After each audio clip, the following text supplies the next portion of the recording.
Bom dia, pessoal. Vamos de BTC nessa quarta-feira, dia 23 de fevereiro. Aqui na Espanha, 10h38 da manhã. No Brasil, 6h38 da manhã. A BTC segue nesse processo de acumulação muito forte. Lembrando que esses períodos de acumulação guardam proporcionalidade temporal entre eles. A BTC agora está ensaiando aqui uma incursão de baixo para cima contra a nuvem de Shimoku. É possível que a gente teste aqui a linha superior da nuvem na altura de 42 mil dólares, que coincide com a VWAP mensal. Eu reportei aqui no canal que era bem provável que a BTC ficasse trabalhando entre a upper dessa banda de VWAP mensal e a lower. Então a gente deu um beijinho aqui na lower e agora a gente vai voltar como um efeito elástico em direção a 41.600, 41.700, podendo bater até 42 mil, que é a altura da linha superior da nuvem na projeção. A BTC, no gráfico diário, a gente formou um candle comprador já no Heikin Nash. Estamos testando a base da nuvem de Shimoku, a linha inferior de baixo para cima, para promover essa incursão aqui, já que a gente está se aproximando do centro gravitacional da nuvem no diário. No semanal, eu já reportei aqui no canal que a BTC respeitou a base da nuvem no semanal e na projeção as duas linhas ficaram flat. Gente, a BTC está acumulando muito forte. Esse indicador aqui que eu estou usando hoje, eu achei ele muito interessante porque ele mede a capacidade, o poder de compra do dólar Tether, que é a principal stablecoin negociada contra a BTC. Toda vez que esse indicador está lá no limbo, está aqui embaixo, a dominância do dólar Tether está nas alturas. Então, em outras palavras, toda vez que a dominância do USDT avança muito, ela está muito próxima de uma mega correção e o que, por sua vez, vai proporcionar uma pernada impulsiva da BTC. Então, o Tether Buying Power, ele mede justamente esse poder de aumento da dominância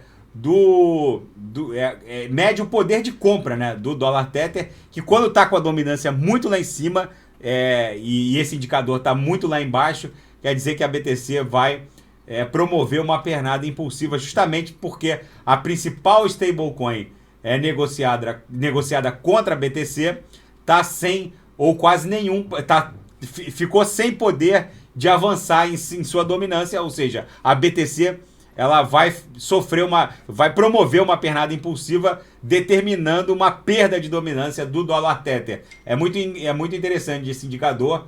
Na seara dos fatos, o Ocidente caminha para punir a Rússia com a exclusão do sistema SWIFT de pagamento. Eu já avisei aqui no canal várias vezes que isso vai trazer benefícios para o mundo cripto. Imaginem vocês se o Putin comunica ao Ocidente que agora as commodities russas só poderão ser compradas com BTC ou com XRP ou alguma cripto.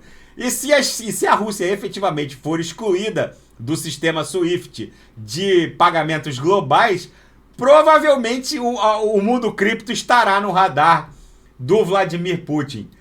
A New York Stock Exchange, a Bolsa de Nova York, os seus controladores anunciaram que estão embarcando na negociação de ações e títulos alimentada por blockchains. Gente, isso não é uma notícia qualquer. A principal bolsa de valores do mundo está embarcando na tecnologia blockchain. Isso vai impactar os preços de alguns ativos, dependendo até da rede em que a New York Stock Exchange vai querer usar para poder empoderar o seu meio de liquidação de títulos e ações. E por fim, a Disney está anunciando que vai entrar no mundo das NFTs. Gente, isso é uma notícia que não pode ser subestimada. Lembrando que a Disney é dona de franquias como Star Wars e Marvel. Isso é um mercado multibilionário.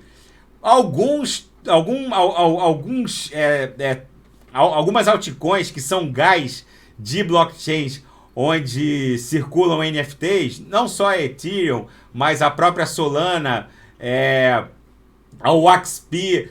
Essas altcoins, se alguma delas caírem nas graças da Disney Company, gente, isso pode... Por isso que eu repito e reitero aqui no canal a importância da diversificação. A gente tem que estar sempre com um olho no gato, outro olho no peixe. Uma End, uma WaxP, essas altcoins ligadas diretamente a NFTs e metaverso, pode cair nas graças de uma Walt Disney. E é muito provável que o grupo Disney anuncie até o seu próprio metaverso. Então tudo isso tem que estar no radar. A gente tem que estar posicionado com um pouquinho de capital em cada uma dessas altcoins de alta octanagem, porque isso pode promover lucros estratosféricos. Tá bom, pessoal? A BTC segue acumulando muito forte no intraday. A gente está testando a upper da banda de VWAP no intraday, né? Aqui é a VWAP diária, essa linha azul, aqui é a upper, embaixo é a lower. Testamos a lower logo depois da virada da VWAP, buscamos a VWAP e agora estamos forçando a upper para cima. E é bem provável que essa movimentação fique consistente ao longo do dia, talvez com algumas agulhadas aqui em direção à VWAP, mas num movimento consistentemente ascendente, já que por esse indicador aqui do poder de reação do dólar Tether, agora a dominância do dólar Tether vai ceder para justamente a BTC dar andamento a essa pernada impulsiva que vai levar lá 80 mil dólares e quem viver verá. Tá bom, pessoal? Fica esse registro da BTC, daqui a pouco eu volto para analisar ADA, XRP, Shiba Inu, e quem quiser sugerir alguma análise é só colocar nas mensagens abaixo. Até daqui a pouco, grande abraço!